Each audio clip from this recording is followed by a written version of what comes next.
स्वागत है बच्चों आप सबका आपके अपने YouTube channel versatile knowledge master. आज हम क्लास 12th ज्योग्राफी पार्ट 2 के अंतर्गत लेसन 7 जिसका नाम है खनिज तथा ऊर्जा संसाधन का अध्ययन करेंगे। और जैसा कि खनिज से आप परिचित हैं बच्चों, छोटी कक्षाओं में भी आपने इसके बारे में पढ़ रखा है, लेकिन इसका विस्तृत जानकारी आपको इस अध्याय में दी जाएगी। और आपको इसमें क्या क्या पढ़ना है मैं बता दूं आपको। इस अध्याय में बच्चों आपको खनिज क्या है, खनिजों के प्रकार और भारत में विभिन्न प्रकार के खनिजों का वितरण कहाँ कहाँ है, कितने राज्यों में कहाँ है, और इसके अलावा खनिजों का संरक्षण इस शीर्षक पर अध्ययन करेंगे। तो आइए शुरू करते हैं इस अध्याय को। जैसा कि शुरुआत में ही लिखा है, देखिए, भारत अपनी विविधतापूर्ण भूगर्भीय संरचना के कारण विविध प्रकार के खनिज संसाधनों से संपन्न है। हमारे देश की जो भूगर्भिक संरचना है वह कैसी है बच्चों? विविधतापूर्ण है, विभिन्न प्रकार की है। तो विभिन्न प्रकार की यदि भूगर्भिक संरचना है हमारे यहाँ, तो जाहिर सी बात है खनिज भी विभिन्न प्रकार के होंगे। और भारी मात्रा में बहुमूल खनिज पूर्व पुराजीवी काल या प्री पैलाइजोइक एज में उद्भूत हुए। और इसके अलावा उत्तर भारत के विशाल जलोढ़ मैदानी भाग आर्थिक उपयोग के खनिजों से विहीन है।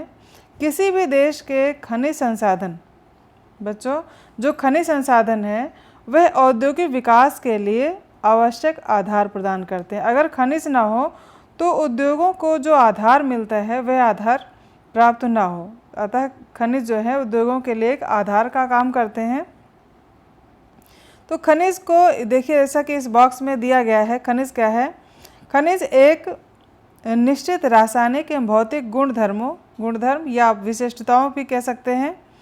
खनिज निश्चित रासायनिक एवं भौतिक गुणधर्मों के साथ कार्बनिक या अकार्बनिक उत्पत्ति का एक प्राकृतिक पदार्थ है। तो आइए आगे देखते हैं खनिजों के प्रकार।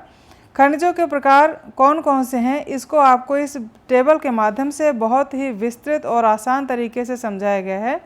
तो पहले तो देखिए, खनिज जो है ये खनिज है और इसको कितने प्रकार में विभाजित किया है? 2 प्रकार में। पहला है धात्विक और दूसरा है अधात्विक। नंबर 1 पे कौन सा है? धात्विक है और 2 पे है अधात्विक। अब धात्विक खनिज में 2 प्रकार के हैं, लौह और अलौह। लौह होता है जिसमें लौह धातु पाई जाए, और अलौह क्या है? जिसमें लौह का अंश ना हो। अब आइए देखते हैं अधात्विक खनिज कौन कौन से हैं। अधात्विक जिसमें धातुएं नहीं हैं, इसमें देखिए पहले है ईंधन खनिज, कोयला, पेट्रोलियम, प्राकृतिक गैस आदि। और इसके अलावा अधात्विक खनिज में माइका, चूना पत्थर, ग्रेफाइट आदि है। तो ये था पूरा आपको इस आरेख के माध्यम से समझाया गया। जैसा कि इस आरेख से स्पष्ट है, धातु के स्रोत कौन से हैं? धात्विक खनिज हैं। और लौह अयस्क, तांबा तथा सोना, ये स्वर्ण जो है आदि धातु से उपलब्ध होते हैं। इन्हें धात्विक खनिज श्रेणी में रखा गया है। धात्विक खनिजों को लौह एवं अलौह धात्विक श्रेणी में बांटा गया है। लौह जैसा कि आप जानते हैं लोहा है। लौह किसे कहते हैं? इसमें लोहे का अंश हो। वे सभी प्रकार के खनिज जिनमें लौह अंश समाहित होता है, जैसे कि लौह अयस्क, वे लौह धात्विक होते हैं। जिन्हें लौह अंश नहीं होता वे अलौह धात्विक खनिज में आते हैं। बिल्कुल सिंपल है। लौह धातुएं क्या है? जिनमें लोहे का अंश है, और अलौह क्या है? जिनमें धातुओं के अंश नहीं होते, जैसा कि तांबा है, बॉक्साइट है। इसके अलावा आइए आगे देखते हैं। अधात्विक खनिज या तो कार्बनिक उत्पत्ति के होते हैं, जैसे कि जीवाश्म ईंधन, जिन्हें खनिज ईंधन के नाम से जानते हैं, या वे पृथ्वी में दबे प्राणी एवं पादप जीवों से प्राप्त होते हैं, जैसे कोयला, पेट्रोलियम आदि। अन्य प्रकार के अधात्विक खनिज अकार्बनिक उत्पत्ति के होते हैं, जैसे जिनमें अकार्बनिक क्या है? जिसमें कार्बन ना हो। तो जैसे इसमें कौन आते हैं? अभ्रक है, चूना पत्थर है और ग्रेफाइट है। अब खनिजों के कुछ निश्चित जो है विशेषताएं होती हैं। अब कौन कौन सी विशेषताएं हैं, कुछ बिंदुओं के रूप में, कुछ लाइनों के माध्यम से आपको बताया गया है। तो देखिए, जैसा कि यह क्षेत्र में असमान रूप से वितरित हैं। खनिज बच्चों, सभी खनिज एक जगह पर नहीं होंगे, विभिन्न प्रकार के जो खनिज हैं विभिन्न क्षेत्रों में वितरित हैं। खनिजों की गुणवत्ता और मात्रा के बीच प्रतिलोमी संबंध होता है, यानी विपरीत संबंध होता है। जो अधिक गुणवत्ता के खनिज है, देखिए दिया भी गया है, अर्थात गुणवत्ता वाले खनिज, जो अधिक क्वालिटी वाले जो खनिज हैं, कम गुणवत्ता वाले खनिजों की तुलना में कम मात्रा में पाए जाते हैं। जो कीमती धातुएं हैं वह कम मात्रा में पाई जाएंगी। और तीसरी प्रमुख विशेषता यह है कि ये सभी खनिज समय के साथ समाप्त हो जाते हैं। भूगर्भिक दृष्टि से इन्हें बनने में लंबा समय लगता है और आवश्यकता के समय इनका तुरंत पुनर्भरण नहीं किया जा सकता। अतः इन्हें संरक्षित किया जाना चाहिए और इनका दुरुपयोग नहीं होना चाहिए, क्योंकि इन्हें दोबारा उत्पन्न नहीं किया जा सकता। तो खनिजों का हमें बहुत विवेकपूर्ण रूप से उपयोग करना चाहिए। अब आइए देखते हैं खनिजों का वितरण। खनिजों का वितरण हमारे देश में विभिन्न भागों में विभिन्न प्रकार से है। भारत में अधिकांश धात्विक खनिज प्रायद्वीपीय पठारी क्षेत्र की प्राचीन क्रिस्टलीय शैलों में पाए जाते हैं। अधिकांश धातुएं कहाँ हमारे पठारी भागों में है, दक्षिणी क्षेत्र में। और कोयले का लगभग 97%, देखिए सबसे अधिक कोयला दामोदर, सोन, महानदी, गोदावरी नदियों की घाटियों में पाया जाता है। पेट्रोलियम के आरक्षित भंडार असम, गुजरात, मुंबई हाई अर्थात अरब सागर के अपतटीय क्षेत्र में पाए जाते हैं। और नए आरक्षित क्षेत्र कृष्णा, गोदावरी और कावेरी बेसिनों में पाए जाते हैं। अधिकांश प्रमुख खनिज मंगलोर से कानपुर को जोड़ने वाली कल्पित रेखा के पूर्व में पाए जाते हैं। भारत की प्रमुख खनिज मिट्टियाँ कौन कौन सी है? देखिए खनिज मिट्टियाँ हैं भारत में। खनिज की जो पट्टियाँ हैं बच्चों, ये मुख्य रूप से 3 हैं, जहाँ पर पूरे भारत के मुख्य खनिज इन्हीं क्षेत्रों में पाए जाते हैं। तो पहला है ये देखिए उत्तर पूर्वी पठारी प्रदेश। जो उत्तर पूर्वी पठारी प्रदेश है, ये पहला है खनिज की बेल्ट जो है। इस पट्टी के अंतर्गत छोटा नागपुर या झारखंड के अंतर्गत उड़ीसा का पठार, पश्चिम बंगाल तथा छत्तीसगढ़ के कुछ भाग आते हैं। ये उत्तर पूर्वी पठारी क्षेत्र है। और इसके अलावा यहाँ विभिन्न प्रकार के खनिज उपलब्ध हैं, जैसे लौह अयस्क, कोयला, मैग्नीज, बॉक्साइट आदि। दूसरा जो खनिजों की बेल्ट है बच्चों, यह है दक्षिण पश्चिमी पठार। दक्षिण पश्चिमी पठारी क्षेत्र जो है, यह पट्टी कर्नाटक, गोवा, संस्पर्शी तमिलनाडु उच्चभूमि और केरल पर विस्तृत है। यह पट्टी लौह धातुओं तथा बॉक्साइट में समृद्ध है। इसमें उच्च कोटि का लौह अयस्क, मैग्नीज तथा चूना पत्थर भी पाया जाता है। निवेली लिग्नाइट को छोड़कर इस क्षेत्र में कोयला निक्षेपों का अभाव है। इस पट्टी के खनिज निक्षेप उत्तर पूर्वी पट्टी की भांति विविधतापूर्ण नहीं है। केरल में मोनाजाइट तथा थोरियम और बॉक्साइट क्ले के निक्षेप हैं। गोवा में लौह अयस्क निक्षेप पाए जाते हैं। और तीसरी जो बेल्ट है खनिजों की, वह है उत्तर पश्चिमी प्रदेश। यह है देखिए दिया गया इसमें, उत्तर पश्चिमी प्रदेश खनिजों की बेल्ट है। इसके अंतर्गत यह पट्टी राजस्थान में अरावली और गुजरात, ध्यान से देखिए, अरावली और गुजरात के कुछ भाग पर विस्तृत है। और यहाँ के खनिज धारवाड़ क्रम के शैलों से संबद्ध हैं। तांबा, जिंक आदि प्रमुख खनिज हैं। राजस्थान बलुआ पत्थर, ग्रेनाइट, संगमरमर, जिप्सम जैसे भवन निर्माण के पत्थरों में समृद्ध है। और यहाँ मुल्तानी मिट्टी के भी विस्तृत निक्षेप पाए जाते हैं। डोलोमाइट तथा चूना पत्थर सीमेंट उद्योग के लिए कच्चा माल उपलब्ध कराते हैं। गुजरात अपने पेट्रोलियम निक्षेपों के लिए जाना जाता है। और ये 3 जो पट्टियाँ थी खनिजों की आपको बताई गई। और अब आइए देखते हैं लौह खनिज। एक एक करके आपको सभी खनिजों के बारे में बताया जाएगा। तो पहला खनिज कौन सा है जिसके बारे में आपको पढ़ना है, वह है लौह खनिज। इसके बारे में देखते क्या दिया है। लौह अयस्क, मैग्नीज तथा क्रोमाइट आदि जैसे लौह खनिज धातु आधारित उद्योगों के विकास के लिए एक सुदृढ़ आधार प्रदान करते हैं। लौह खनिजों के संचय एवं उत्पादन दोनों में ही हमारे देश की अच्छी स्थिति है। लौह अयस्क किसे कहते हैं बच्चों? लौह अयस्क जो कच्चा लोहा होता है इसे हम लौह अयस्क कहते हैं। भारत में लौह अयस्क के प्रचुर संसाधन है। यहाँ एशिया के विशालतम लौह अयस्क आरक्षित है। हमारे देश में जो है विशालतम लौह अयस्क के भंडार हैं।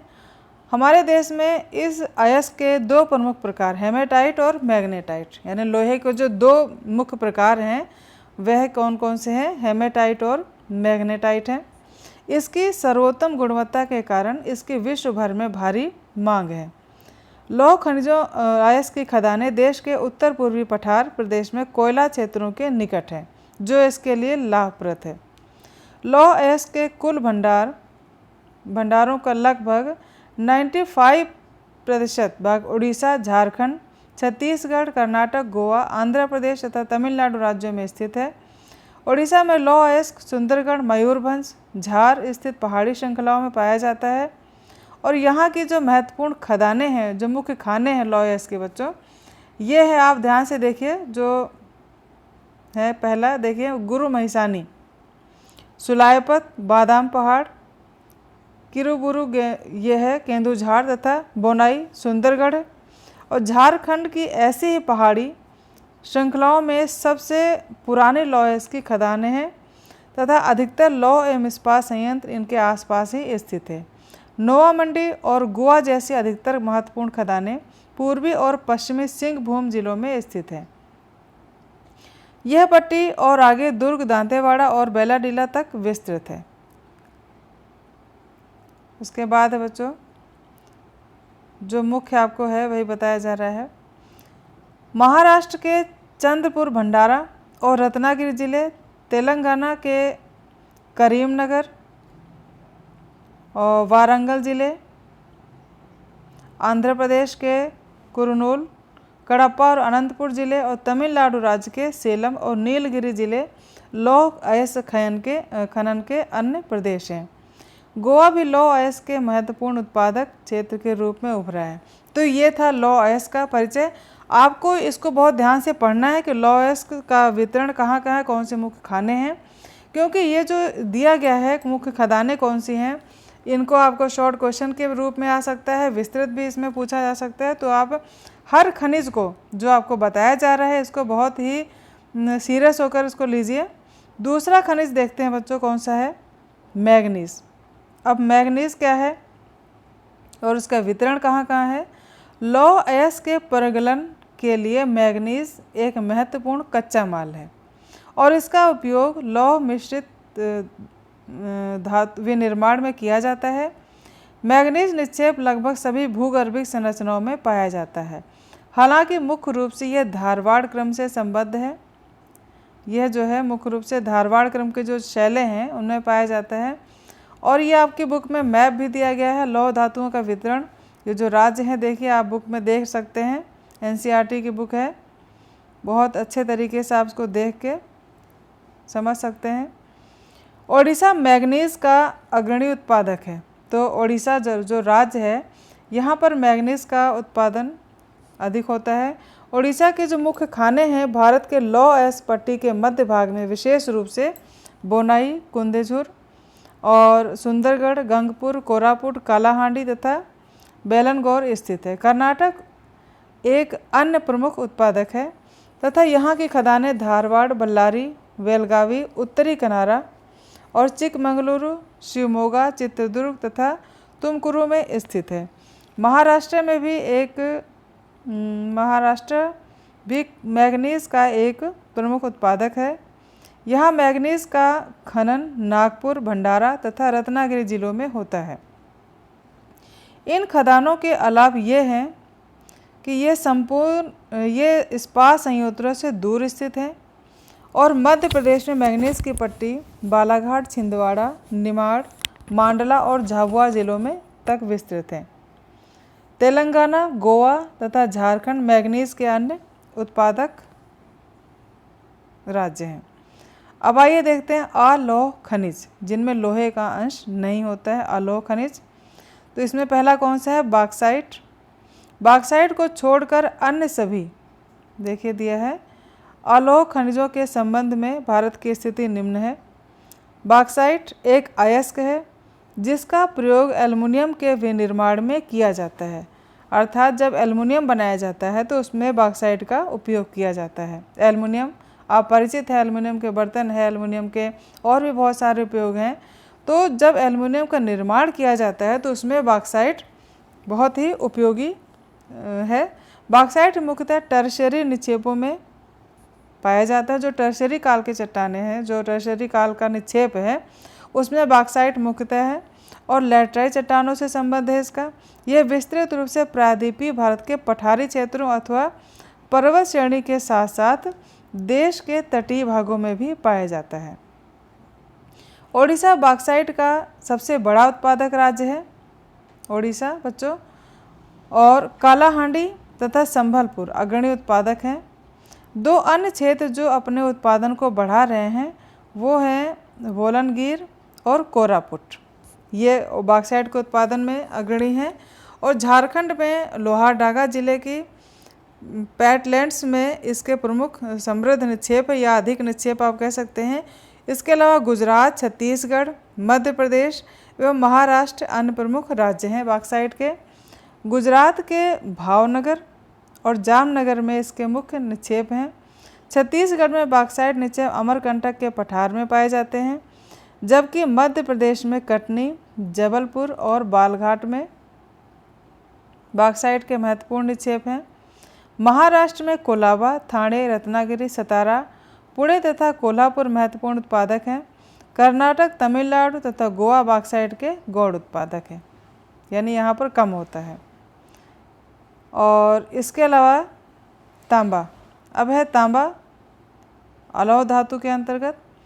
तांबा के बारे में दिया है, देखिए बच्चों, तांबा बिजली की जो तारें हैं, बिजली की मोटरें हैं, ट्रांसफार्मर है, जनरेटर आदि बनाने तथा विद्युत उद्योग के लिए तांबा एक अपरिहार्य धातु है। अपरिहार्य का मतलब यह है बहुत ही आवश्यक। अगर हमें इन सब चीज़ों का निर्माण करना है, जैसे बिजली की मोटर जो है, ट्रांसफार्मर है, जनरेटर है, इनको सबको बनाना है, और तो उनके लिए सबसे पहली आवश्यकता क्या है? तांबा। बिना तांबे के इन सब का निर्माण नहीं किया जा सकता। यह एक मिश्रित योग्य अघात वर्ग तथा तन्य धातु है। आभूषणों को सुदृढ़ता प्रदान करने के इसे स्वर्ण के साथ मिलाया जाता है, यानी मजबूती देने के लिए स्वर्ण के साथ में इसको मिलाया जाता है, तभी उसे मजबूत बनाया जाता है। तांबा निक्षेप मुख्यतः झारखंड के सिंहभूम जिले में, मध्य प्रदेश के बालाघाट और राजस्थान के झुंझुनू एवं अलवर जिलों में पाए जाते हैं। ये थे इसके जहाँ पर ये पाए जाते हैं तांबा जब सबसे अधिक ये राज्य। तांबा के जो गौड़ उत्पादक यानी कम जहाँ उत्पादन होता है राज्य, उनमें है आंध्र प्रदेश गुंटूर जिले का अग्निगुंडाला, कर्नाटक के चित्रदुर्ग तथा हासन जिले, और तमिलनाडु का दक्षिण अर्काट जिला, यहाँ पर कम होता है। और सबसे अधिक कहाँ है ये देखिए, ऊपर आपको दिखाया गया है, ये राज्य हैं झारखंड का सिंहभूम, मध्य प्रदेश के बालाघाट, राजस्थान के झुंझुनू और अलवर जिले। अब आइए देखते हैं अधात्विक खनिज, जिनमें भारत में उत्पादित अधात्विक खनिजों में अभ्रक प्रमुख है। जो अभ्रक है यह मुख्य अधात्विक खनिजों में एक है। स्थानीय खपत के लिए उत्पन्न किए जा रहे अन्य खनिज जो है चूना पत्थर, डोलोमाइट और फास्फेट है।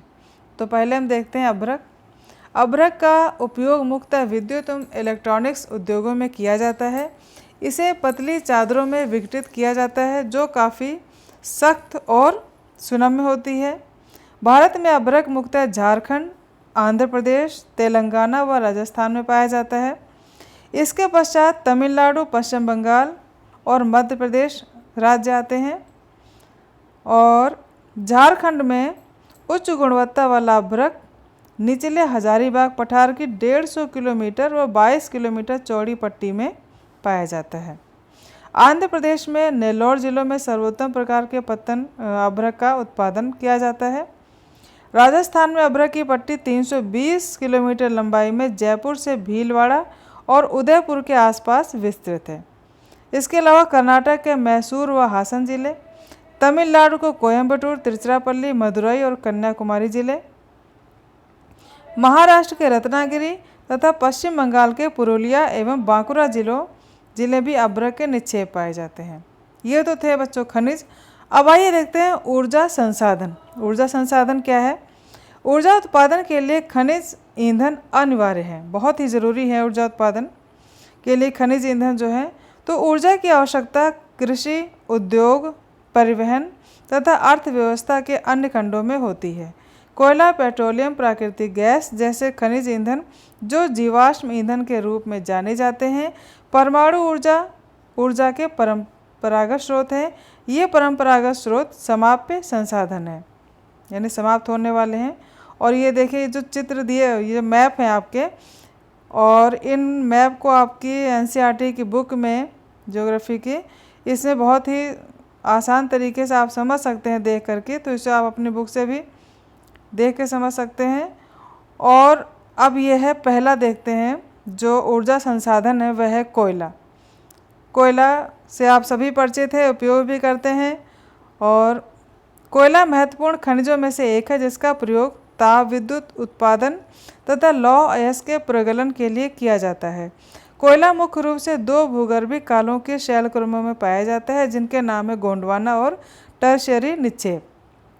यानी गोंडवाना काल की जो चट्टानें और टर्शियरी काल की जो चट्टानें हैं, इनमें कोयले का निक्षेप सर्वाधिक मात्रा में पाया जाता है। भारत में कोयला निक्षेपों का लगभग 80% भाग बिटुमिनस प्रकार का तथा गैर कोककार्य श्रेणी का है। गोंडवाना कोयले के प्रमुख संसाधन पश्चिम बंगाल,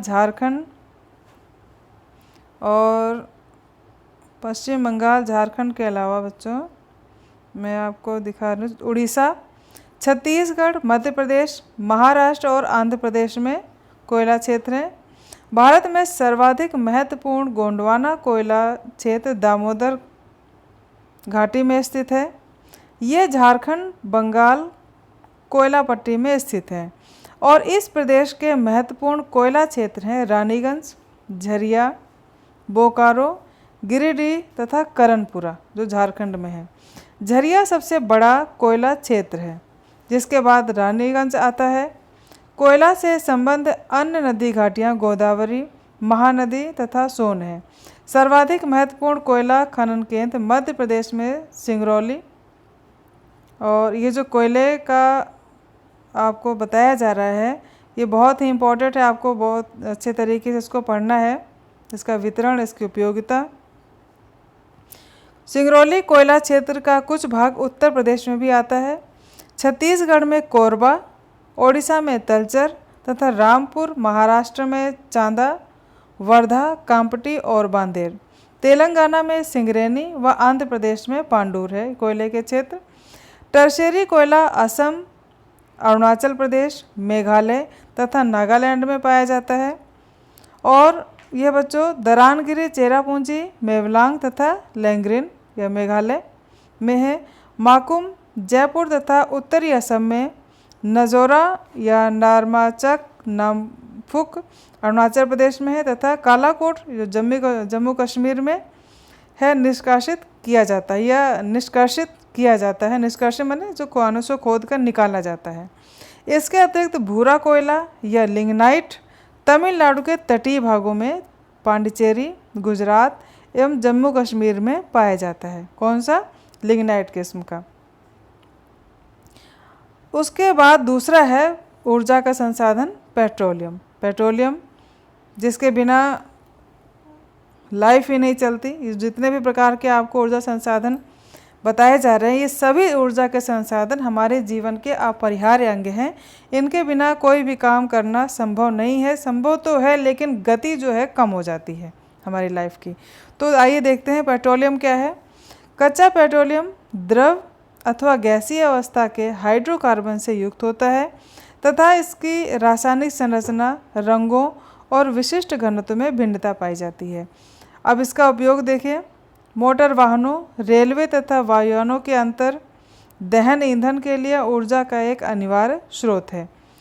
इसके अनेक सह उत्पाद पेट्रो रसायन उद्योगों जैसे कि उर्वरक, कृत्रिम रबड़, कृत्रिम रेशे, दवाइयाँ, वैसलीन, स्नेहकों, मोम, साबुन तथा अन्य सौंदर्य सामग्री में प्रक्रमित किए जाते हैं।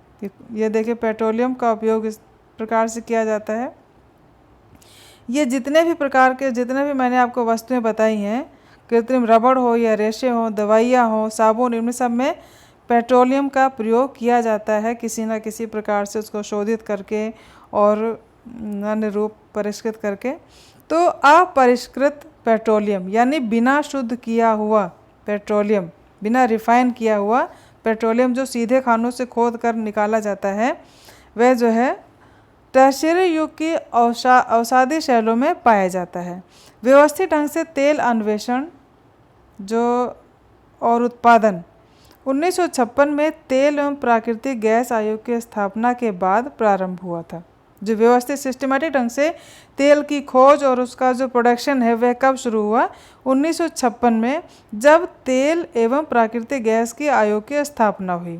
तब तक असम में डिगबोई एकमात्र तेल उत्पादक क्षेत्र था। कौन सा था? असम में डिगबोई, ये एकमात्र पूरे जो भारत का ये था तेल उत्पादक केंद्र। लेकिन 1956 के बाद पूरा दृश्य बदल गया। हाल ही के वर्षों में देश के दूरतम पश्चिमी एवं पूर्वी तटों पर नए तेल निक्षेप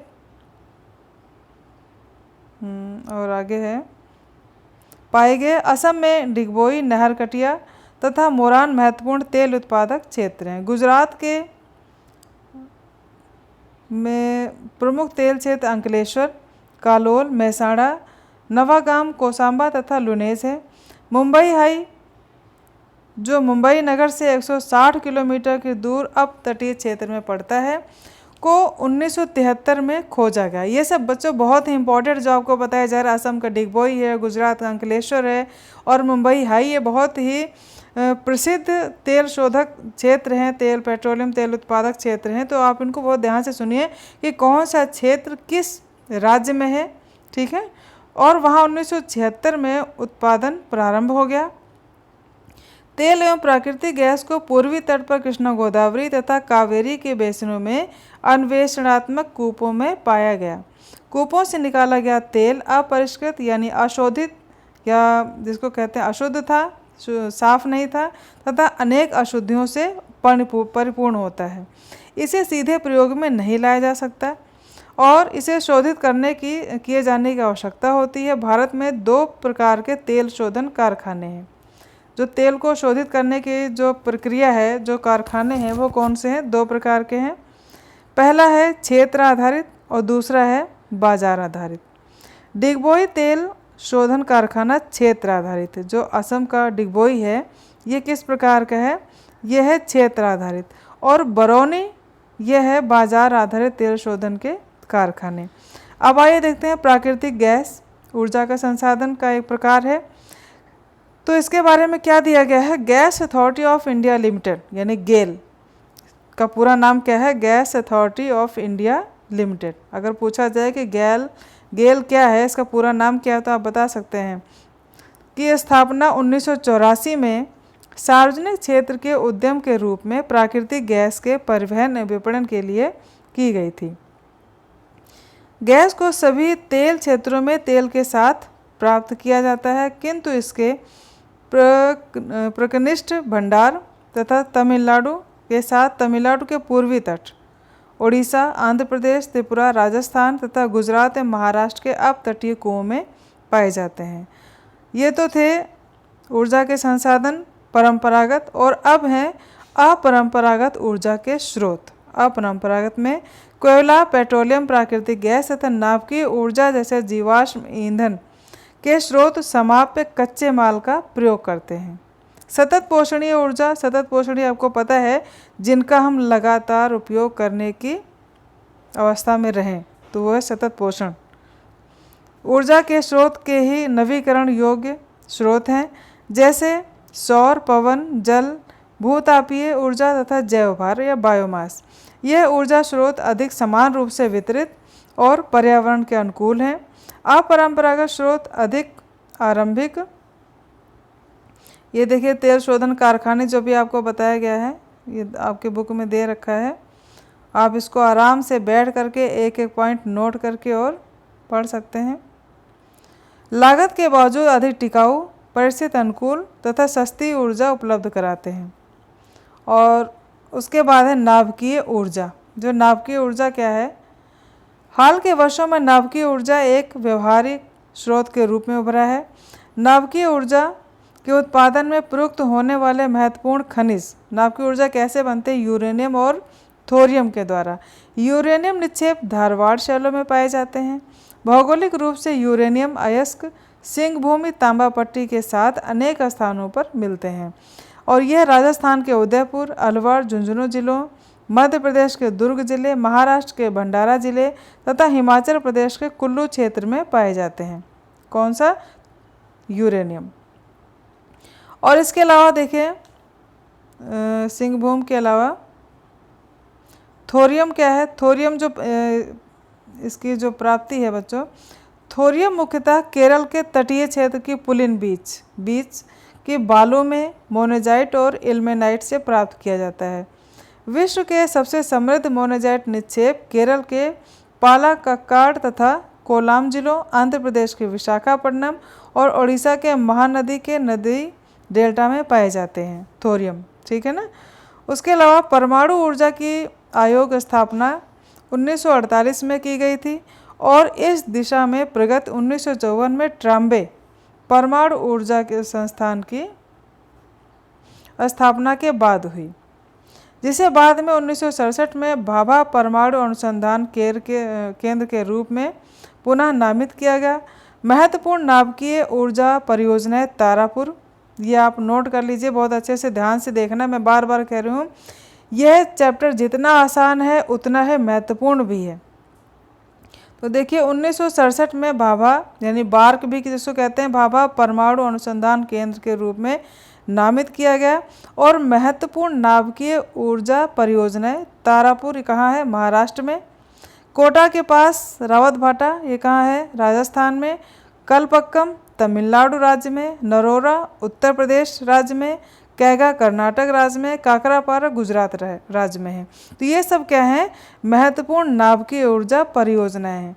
ये इतने इम्पोर्टेंट है कि आप देखेंगे जब आप किसी कंपटीशन का एग्ज़ाम देंगे तो ये एक मैथ्स वाला क्वेश्चन भी आता है कि इनको इस तरह से एक तरफ राज्य दे दिए जाएंगे और दूसरी तरफ क्या होगा ये नाभिकीय परियोजनाएं, तो कहाँ पर किस राज्य में है तो आप तभी बता पाएंगे जब इनकी स्थिति आपको अच्छे तरीके से पता होगी। तो आपकी ये राज्य कौन से राज्य में कौन सी परियोजना है? तारापुर महाराष्ट्र है। कोटा का रावतभाटा राजस्थान में है। कलपक्कम तमिलनाडु में। नरोरा उत्तर प्रदेश में। और कैगा कैसे कर्नाटक तथा काकड़ापारा गुजरात। इस प्रकार से आपको ये अच्छे तरीके से याद रखना है और माइंड में सेट करने के लोकेशन। और उसके बाद है सौर ऊर्जा। सौर ऊर्जा फोटोवोल्टाइक सेलों में विपाशित सूर्य की किरणों को ऊर्जा में परिवर्तित किया जा सकता है, जिसे सौर ऊर्जा के नाम से जाना जाता है। सौर ऊर्जा को काम में लाने के लिए जिन दो प्रक्रमों को बहुत ही प्रभावी माना जाता है वे हैं फोटोवोल्टाइक और सौर तापीय प्रौद्योगिकी। अन्य सभी अनवीकरणीय ऊर्जा स्रोतों की अपेक्षा सौर तापीय प्रौद्योगिकी अधिक लाभप्रद है। यह लागत प्रतिस्पर्धी, पर्यावरण अनुकूल और निर्माण में आसान है। सौर ऊर्जा कोयला अथवा तेल आधारित संयंत्रों की अपेक्षा 7% अधिक और नाभिकीय ऊर्जा से 10% अधिक प्रभावी है। यह सामान्यतः हीटर, फसल शुष्कों यानी क्रॉप ड्रायर, कुकर्स और आदि जैसे उपकरणों में अधिक प्रयोग की जाती है। भारत के पश्चिमी भागों गुजरात व राजस्थान में सौर ऊर्जा के लिए विकास अधिक संभावनाएं हैं। यानी जो सौर ऊर्जा कहाँ पर अधिक संभावना है, किन राज्यों में? गुजरात में और राजस्थान में। तो सौर ऊर्जा बहुत ही कम लागत में लगाई जाने वाली ऊर्जा है। और इसके अलावा जो है दूसरी पवन ऊर्जा, यानी हवा के द्वारा जो ऊर्जा बनाई जाती है पवन के माध्यम से। पवन ऊर्जा पूर्ण रूपेण प्रदूषण मुक्त और ऊर्जा के असमाप्य स्रोत है। ये दोनों ही असमाप्य है, सौर ऊर्जा भी और पवन ऊर्जा भी, दोनों ना समाप्त होने वाले ऊर्जा के संसाधन हैं और कम लागत में प्रदूषण मुक्त संसाधन है बच्चों। तो प्रवाहित पवन से यानी बहती हुई हवा से ऊर्जा को परिवर्तित करने की अभियांत्रिकी जो प्रौद्योगिकी है, जो टेक्नोलॉजी है, यह बहुत सरल है। पवन की गतिज ऊर्जा को टरबाइन के माध्यम से विद्युत ऊर्जा में बदला जा सकता है। यानी टरबाइन के माध्यम से जो हवा है इसकी गतिज ऊर्जा जो है इसको हम टरबाइन के माध्यम से बिजली में बदल सकते हैं। सममार्गी पवनों व पछुआ पवनों जैसे अस्थायी पवन प्रणालियाँ और मानसून पवनों को ऊर्जा के स्रोत में के रूप में प्रयोग किया गया है। इसके अलावा स्थानीय हवाओं, स्थलीय और जलीय पवनों को भी विद्युत पैदा करने के लिए प्रयुक्त किया जा सकता है। भारत ने पहले से ही पवन ऊर्जा का उत्पादन आरंभ कर दिया है। पवन ऊर्जा के लिए जो राज्य हैं जहाँ पर संभावनाएं हैं इस ऊर्जा के लिए, वे राज्य हैं राजस्थान, गुजरात, महाराष्ट्र और कर्नाटक में। यहाँ पर ऐसी अनुकूल परिस्थितियाँ हैं जहाँ पर ये ऊर्जा की संभावना अधिक है। उसके बाद बच्चों ज्वारीय और तरंग ऊर्जा क्या है, ये भी ऊर्जा का एक विकल्प है। तो महासागरीय धाराएं, जो महासागरीय धाराएं हैं बच्चों सागर की, ये क्या है, ऊर्जा के अपरिमित भंडार हैं, जहाँ पर ऊर्जा का अपरिमित भंडार करें। 17वीं और 18वीं शताब्दी के प्रारंभ से ही अविरल ज्वारीय तरंगों और महासागरीय धाराओं से अधिक ऊर्जा तंत्र बनाने में निरंतर प्रयास जारी है। भारत के पश्चिमी तट पर वृहद ज्वारीय तरंगें उत्पन्न होती है। यद्यपि भारत के पास तटों के साथ ज्वारीय ऊर्जा विकसित करने की व्यापक संभावनाएं हैं, परंतु अभी तक इसका उपयोग नहीं किया गया है। लेकिन संभावना है कि भविष्य में महासागरीय धाराओं से भी ऊर्जा का निर्माण किया जा सकता है। अब आगे है भूतापीय ऊर्जा। नाम से स्पष्ट है, पहले आपको पता हो जाना, भू माने पृथ्वी, और पृथ्वी के अंदर से जो ताप निकलती है, जो हीट निकलती है, और उसको हम किस प्रकार से ऊर्जा में परिवर्तित करें, वही है भूतापीय ऊर्जा। देखिए इसमें दिया भी गया है, जब पृथ्वी के गर्भ से यानी पृथ्वी के अंदर से मैग्मा निकलता है, मैग्मा आपको पता होगा, ज्वालामुखी पढ़ा है आपने, तो जो मैग्मा निकलता है तो अत्यधिक ऊष्मा निर्मुक्त होती है। इस ताप ऊर्जा को सफलतापूर्वक काम में लाया जा सकता है और इसे विद्युत ऊर्जा में परिवर्तित किया जा सकता है। इसके अलावा गीजर कूपों से निकलते गर्म पानी से ताप ऊर्जा पैदा की जा सकती है। इसे लोकप्रिय रूप में भूतापीय ऊर्जा के नाम से जानते हैं। इस ऊर्जा को अब एक प्रमुख ऊर्जा के स्रोत के रूप में माना जा रहा है, जिसे एक वैकल्पिक स्रोत के रूप में विकसित किया जा सकता है। और उसके अलावा है बच्चों जैव ऊर्जा। तो जैव ऊर्जा क्या है? जैव ऊर्जा उस ऊर्जा को कहा जाता है जिसे जैविक उत्पादों से प्राप्त किया जा सकता है, जिसमें कृषि अवशेष, नगरपालिका, औद्योगिक तथा अन्य अपशिष्ट शामिल होते हैं। जैव ऊर्जा ऊर्जा परिवर्तन का एक संभावित स्रोत है, जिसे विद्युत ऊर्जा, ताप ऊर्जा अथवा खाना पकाने के लिए गैस में परिवर्तित किया जा सकता है। जैसे आप बायोगैस भी कहते हैं बच्चों, आप परिचित हैं इस चीज़ से। बायोगैस क्या है? तो आपने संयंत्र लगे हुए देखे भी होंगे ग्रामीण क्षेत्रों में बायोगैस। इसे विद्युत ऊर्जा तथा ताप ऊर्जा अथवा खाना पकाने के लिए गैस के में परिवर्तित किया जा सकता है। यह अपशिष्ट अथवा एवं कूड़ा कचरा प्रक्रमित करेगा और ऊर्जा भी पैदा करेगा। यह विकासशील देशों के ग्रामीण क्षेत्रों में आर्थिक जीवन को बेहतर बनाएगा तथा पर्यावरण प्रदूषण घटाएगा, उनकी आत्मनिर्भरता बढ़ाएगा तथा जलाऊ लकड़ी पर दबाव कम करेगा। इसके अलावा बच्चों बायोगैस को मैं आपको फिर बता दूं, बायोगैस क्या है। बिल्कुल आपने इसको देख भी रखा है, लेकिन शायद आप जैव ऊर्जा सुन करके थोड़ा सा भ्रमित हो गए होंगे। तो बायोगैस क्या आपने देखा, ग्रामीण क्षेत्रों में जो गोबर वगैरह के जो संयंत्र लगाए जाते हैं और उनका ऊर्जा के रूप में प्रयोग करके आपने देखा है गैस संयंत्र लगाए जाते हैं, बिजली भी उससे बनाई जाती है और ग्रामीण क्षेत्रों में प्रदूषण मुक्त और लकड़ी पर दबाव कम हो जाता है कि लोग ईंधन के लकड़ी का प्रयोग करते हैं उस पर अधिक आश्रित हो जाते हैं। तो यह जो जैव ऊर्जा है उस पर दबाव को कम करती है और इसके अलावा ग्रामीण क्षेत्रों में जो थोड़ा बहुत प्रदूषण है उसको भी कम करने में सहायक है। नगर पालिका कचरे को ऊर्जा में बदलने वाली ऐसी ही एक परियोजना नई दिल्ली के ओखला में स्थित है। जो जितना भी कचरा निकलता है, वेस्ट है जितना, वह सब उनको रिसाइकलिंग करके उससे भी ऊर्जा बनाने के लिए जो संयंत्र है, जो इसकी परियोजना है, वह कहाँ है? दिल्ली के ओखला में। और अब अंत में है खनिज संसाधनों का संरक्षण। बच्चों हमारे प्रकार चाहे प्राकृतिक संसाधन जितने भी प्रकार के हैं, हमारा ये दायित्व बनता है कि हम उनका संरक्षण करें, और संरक्षण किस प्रकार से करें कि हम उनका वर्तमान आवश्यकता को पूर्ति करते हुए विवेकपूर्ण इस्तेमाल करके उसकी सतत पोषणीयता बनाए रखें, जिससे कि आने वाली पीढ़ी भी उसको अपने विकास के लिए प्रयोग कर सके। और देखिए इसमें दिया भी गया है कि सतत पोषणीय विकास की चुनौती के लिए आर्थिक विकास की चाह व पर्यावरणीय मुद्दों से समन्वय आवश्यक है। संसाधन उपयोग के परंपरागत तरीकों के परिणामस्वरूप बड़ी मात्रा में अपशिष्ट के साथ साथ अन्य पर्यावरणीय समस्याएं भी पैदा होती हैं। अतः सतत पोषणीय विकास भावी पीढ़ियों के लिए संसाधनों का संरक्षण का आह्वान करते हैं। संसाधनों का संरक्षण अत्यंत आवश्यक है। इसके लिए ऊर्जा के वैकल्पिक स्रोत जैसे सौर ऊर्जा, पवन, तरंग, भूतापीय आदि ऊर्जा के असमाप्य स्रोत हैं, जो ये आपको ऊपर बताया गया है, सौर ऊर्जा, पवन, भूतापीय, तो ये सब ऊर्जा के कैसे स्रोत हैं, कभी ना समाप्त होने वाले स्रोत हैं।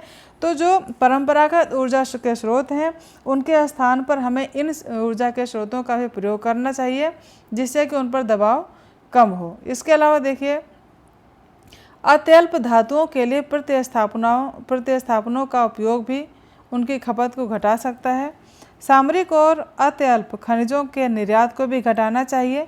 जो हमारे यहाँ खनिज संसाधन कम है उनका निर्यात भी कम करना चाहिए, और इस प्रकार से हम उनका अच्छे प्रकार से संरक्षण कर सकेंगे, जिससे कि आने वाली पीढ़ी भी उसका उपयोग कर सके और अपना विकास कर सके। और इसके साथ बच्चों मैं आपको बताना चाहूँ कि इस अध्याय में बस आज इतना ही था, और आशा है कि इस अध्याय के जो खनिज संसाधन और ऊर्जा के संसाधन आपको बताए गए हैं आपने इसको अच्छे से समझ लिया होगा। और अगर नहीं समझा है, कुछ एक आध पॉइंट रह गए हैं, तो आप इसको दोबारा देख लीजिए। और इसके नोट्स भी मैंने आपके लिए अपलोड कर दिए हैं, क्वेश्चन आंसर भी इसका अपलोड कर दिए हैं, और आप फिर उनको देख करके 2-3 बार देखिए, पढ़िए। और वीडियो बच्चों अगर आपको लाइक करें तो अच्छा लगा हो तो आप इसको लाइक करें, चैनल को सब्सक्राइब ज़रूर कर दें, जिससे कि हर स्टडी मटेरियल जो आपके लिए बनाई जाए आपके पास उसका नोटिफिकेशन आ जाए। तो बच्चों मिलते हैं आपसे फिर अगले लेसन के वीडियो में। तब तक के लिए आप अपना ध्यान रखें। Thank you.